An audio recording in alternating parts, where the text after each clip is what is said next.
Hello upgraders and welcome to the Upgraded Ape Show. I'm your host Will Barron, and on today's show we have Dr. Steven Masley. Dr. Steven is a physician, a nutritionist, an author, a speaker and an award-winning patient educator who has devoted most of his medical career to the study of heart disease and aging.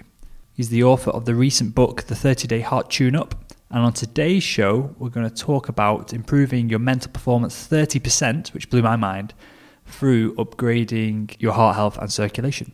So without further ado, let's get on with the show. Welcome to the Upgraded Ape Show, your daily dose of brain upgrades to help you kick life's ass. And here's your host, Will Barron. Hi Dr. Steven, and welcome to the Upgraded Ape Show. Delighted to be here, Will. Thank you for inviting me.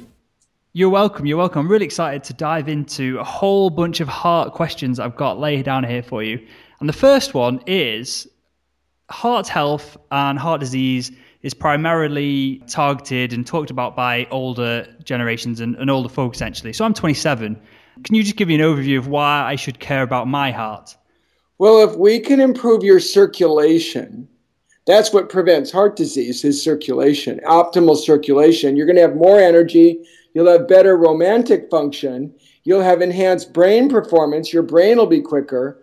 I mean, you sleep better. It just has an overall benefit. It's, benefiting circulation is one of the most important things we can do for your quality of life. Okay, well, let's touch on the energy side of it then. You can go in depth as you want here, but why does your circulation relate to your actual energy levels throughout the day?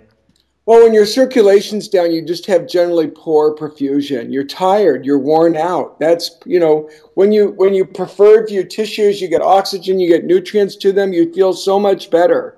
And the foods that do that, let's remember that when we add foods that enhance circulation, many of those foods are essential for brain function. They're what give you mitochondria energy.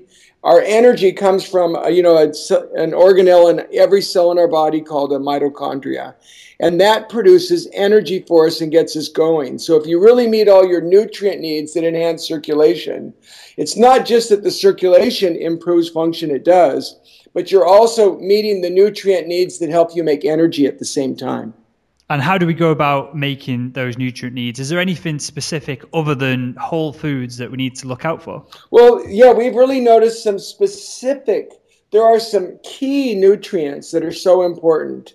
Vitamin D, vitamin K, magnesium, potassium, and I think probably the most important at all is just people don't get enough fiber. 70 to 80% of people are grossly nutritionally deficient in this country, pretty much most of the Western world. And meeting those needs is so important. Yes, it's important for your heart, it's important for your circulation, but it's important for your brain function. And then I really look at, when we say fiber, I do not mean breakfast cereal. I think that's just a source of sugar. That's like having cake for breakfast. When I say fiber, I'm talking about vegetables, fruit, beans, and nuts. Those are the foods I really want that provide key nutrients to giving us energy and make us energized all day long. Okay, well, we're definitely going to come back to brain function, but why does fiber make a difference? And you mentioned a couple of them there. Are there any specifics that are really good? Is there anything we should physically, literally be adding to our diet? Well, yeah, so when we think of fiber, I'm thinking of 2 servings of fruit. That's like a cup of berries and 1 piece of fruit a day. The vegetables, 3 cups of vegetables like kale, broccoli, Brussels sprouts, cauliflower, asparagus, artichokes, things like that. Those fruit and vegetables so few people get enough. It's really rare. But when we look at fiber as a whole, when you're getting fiber from vegetable, fruit, beans, and nuts, you're talking your blood pressure gets better, your circulation gets better, your blood sugar gets better, and your blood sugar doesn't drop. A lot of time people eat food and their sugar goes up and it plummets. And the more fiber you have, the less likely that's going to happen. Your energy's good all day. It's associated with, as you said, we'll come back to it, brain speed. When we look at many, factors, it helps you control your weight. Even in people in their 20s today, a third of 20-year-olds are overweight and almost a third are approaching obesity. I mean, only a third of 20-year-olds are normal weight today. It's just kind of a sad reflection. And the number one predictor of actually losing weight and keeping it off is eating more fiber because it makes you feel full and satisfied. So I would say, yes, fiber is great for preventing heart disease, but it's so much more than that for enhancing your quality of life. What is the actual mechanism of fiber helping your Well, heart? the What is it doing? nutrients in vegetable, fruit, beans, and nuts in those sources lower blood pressure, which is good for your heart. They lower blood sugar, and high blood sugar is the number one cause for heart disease today. Probably the worst thing to do for your heart and your health and your energy is to be eating sugar, because your sugar goes up, it spikes, your insulin goes up, the storage hormone, and then you go into, storage mode afterwards. And you're slow and sluggish, and your blood sugar drops, and you're hungry, and you go through that cycle over and over again. So I look at that as just the more, I want people to eat the key 5 food groups we have are fibers, number 1. Number 2 is more healthy fat. I don't believe in low-fat diets. I want people to add healthy, smart fat. Number 3 would be clean protein, like wild sources, free-range, grass-fed, protein powders. And then flavor, tons of nutrients and spices and herbs. They're anti-inflammatory, they're anti-aging, and when you eat more spices and herbs, it promotes energy formation and supports your mitochondria. So those are the things I want people to add every day. Turmeric as both a Great supplement example. and as an ingredient in curries, does that live up to the hype though? It seems to be all over the media. I saw it the other day that part of turmeric enhances brain function through stimulating neuron growth. Is this all a kind of research that has been missed out on, which we haven't done until recent times, or is it kind of overblown? So turmeric, and the active agent is curcumin, but you need 2 to 3 heaping tablespoons of turmeric a day to get the benefits from these studies. And unless you live in South India and you have curry for breakfast, lunch, and dinner, and curried, spicy snacks, no one is going to get that much. I tried to put a heaping tablespoon of turmeric into my yogurt, and I like curry, and I couldn't get it down. I mean, that's a lot of turmeric. We're not talking, a little dash. But you can get that much in one pill of curcumin in a concentrated form from a good company. So when you look at the benefits of curcumin, it lowers inflammation. So not surprisingly, it's associated with less cancer risk, less memory loss risk. As you said, it helps the brain. It helps with arthritis and joint pain. So that's an awesome thing to add. The challenge is, can you eat enough to make the benefit of what people have gotten from studies? I would actually say if you really want the benefits of turmeric, yes, you should eat curry spice every day. It'd be awesome.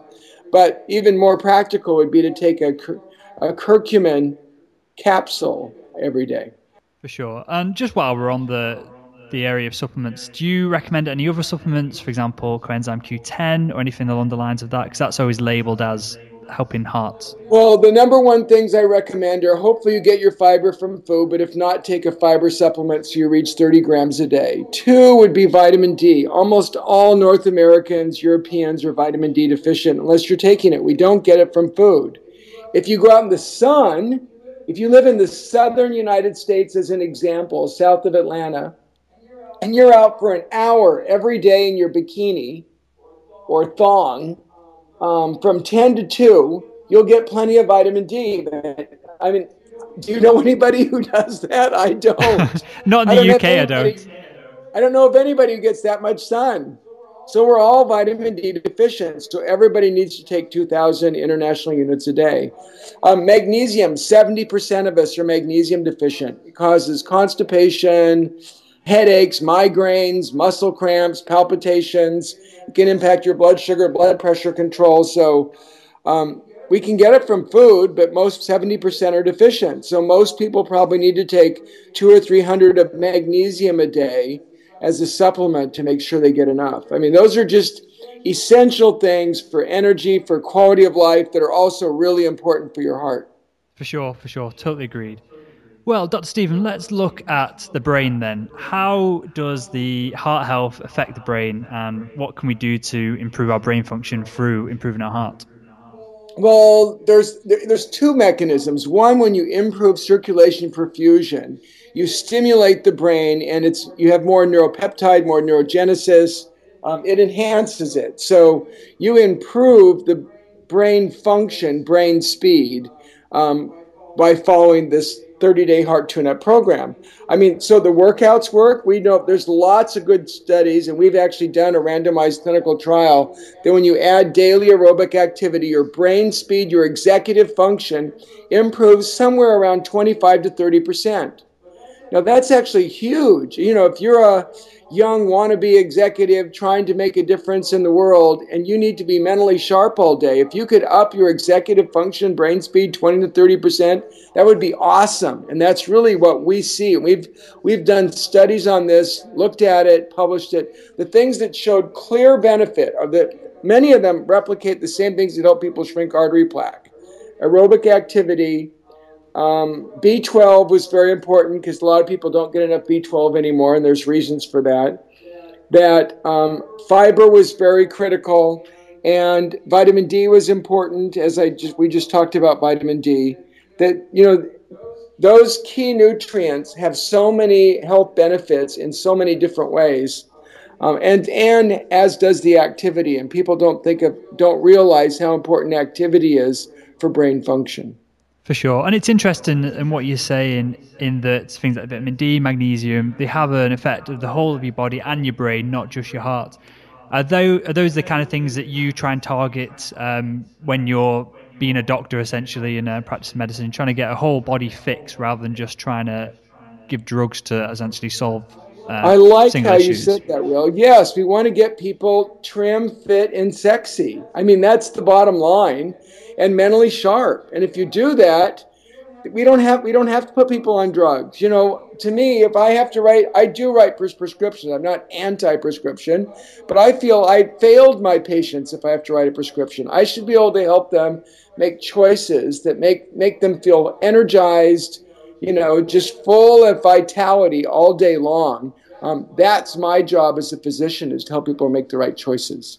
For sure. Okay, so you mentioned healthy fats. Can you tell us a little bit more about that? And is this putting butter in your coffee in the morning, or is this different oils with salads? How do you go about getting more healthy fats into people's diets? That's a good clarification to hit on, because I think, especially with this new paleo movement, there's quite a bit of misinformation on fat.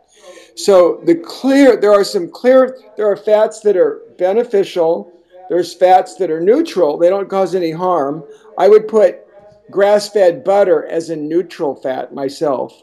There isn't really any way it improves biochemistry but when we look at like avocado, olive oil, nuts, especially almonds, pecans, walnuts, pistachios, and hazelnuts, those nuts, avocado, and salmon, like seafood, as in salmon and sardines and herring, things like that, and dark chocolate. Those are like super great fats. I mean, we should be having at least a serving of all the fats I just mentioned every day. So olive oil, at least 1 to 2 tablespoons a day. If you're cooking something that doesn't want olive oil, then a nut oil like almond oil or pistachio oil or hazelnut oil or something like that. Avocado every day. I like people to have, you know, wild seafood, salmon, sardines at least 3 times a week. Those are all they have clear, absolute, proven health benefits if you eat them. Then we've got what I would call our neutral fats before we hit harmful fats. That'd be like, you know, grass-fed, organic fat, you know, butter, grass-fed beef, you know, things where you have clean animal protein. The problem with probably 95% of animal protein in dairy and butter in America is it's hormone and pesticide enriched. So if you're buying a commercial source, a lot of people doing paleo are just buying commercial, more meat, more, you know, and they're just poisoning themselves. So it's got to be clean, as in grass-fed, organic raised. Poultry should be organic fed, you know, cage-free. Fish should be wild caught, not, you know, hormone raised in a fish tank. I think way too many people are getting that wrong. They're eating mean and dirty protein instead of clean protein.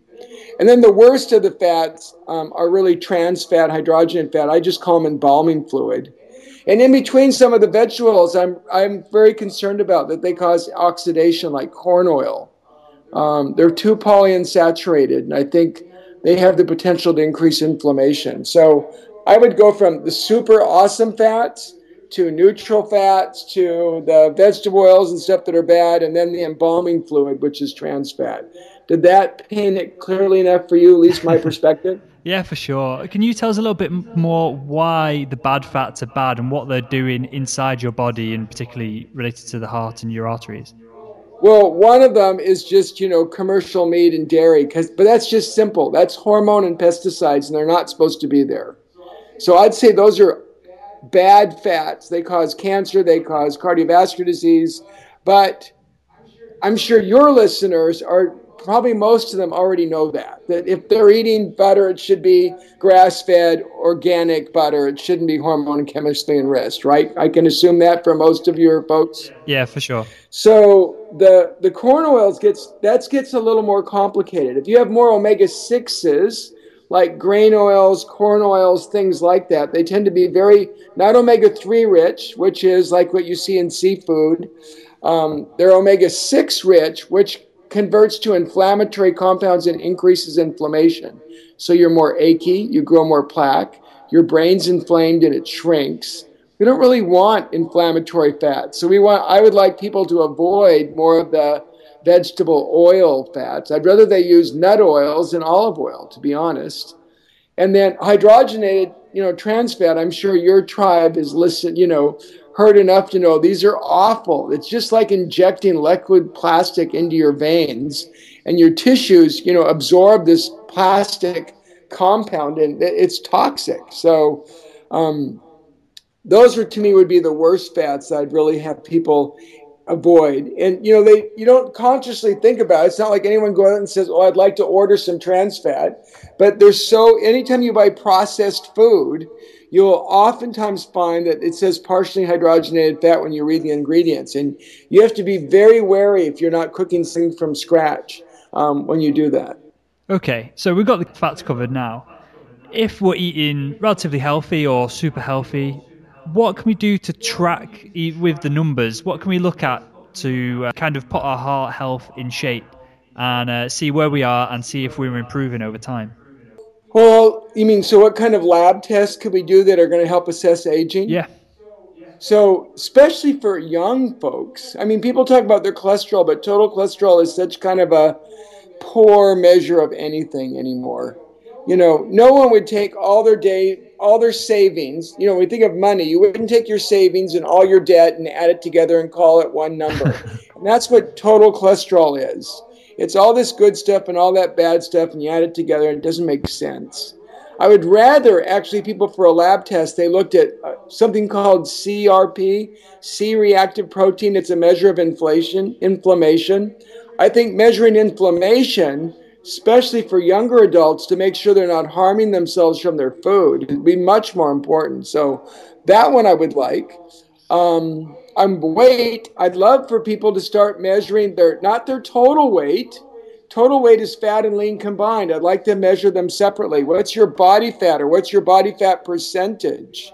I'd like to see people measuring, and certainly in your 20s, you should be, okay, what is my body fat percentage? And hopefully for the guys, it's in the 16 to 19 range or less. And for women, it's like 18 to 22, 18 to 24%. Women should have a little more fat for their breasts and hips. That's just healthy.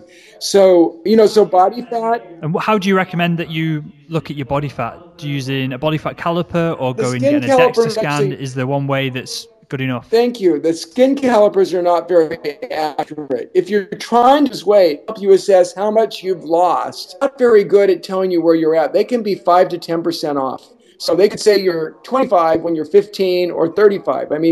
But you can now all over the country in many gyms and many doctors' offices, they have what we call a bioelectrical impedance scale. You stand on a scale and it immediately tells you your weight and body fat, how much of your weight is lean and how much is fat. And so I would find a gym or a club or someplace that has one of those to get a ballpark marker. And then I love for people to measure fitness. In the 30-day heart tune-up, we give to people the tools so they can go to a gym and do a fitness test and see, are you really in the top 90, are you in the top third for fitness for your gender and age?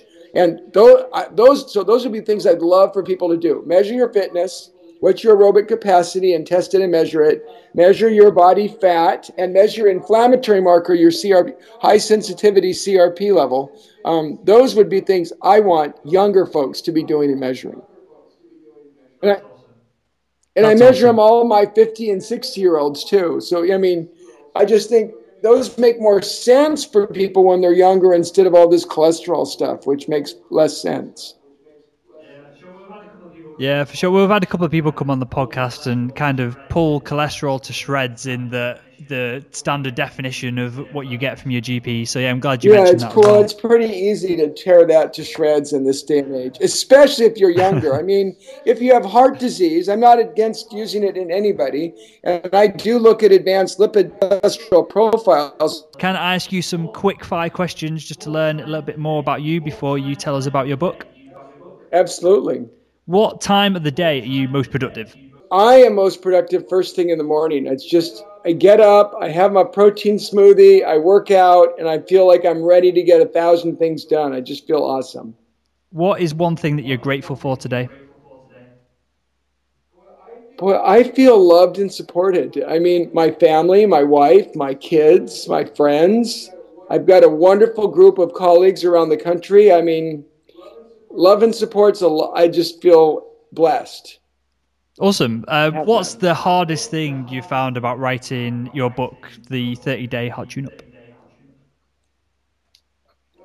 The hardest part is getting the message out. You know, it's trying to reach people, and there's so much misinformation out there. It's this constant battle of having to correct misinformation that's already out there for people who really care. So it's frustrating that when people want to have good answers and there's so much misinformation and you're trying to get the word out, and how do you provide that clarity? That's my biggest frustration.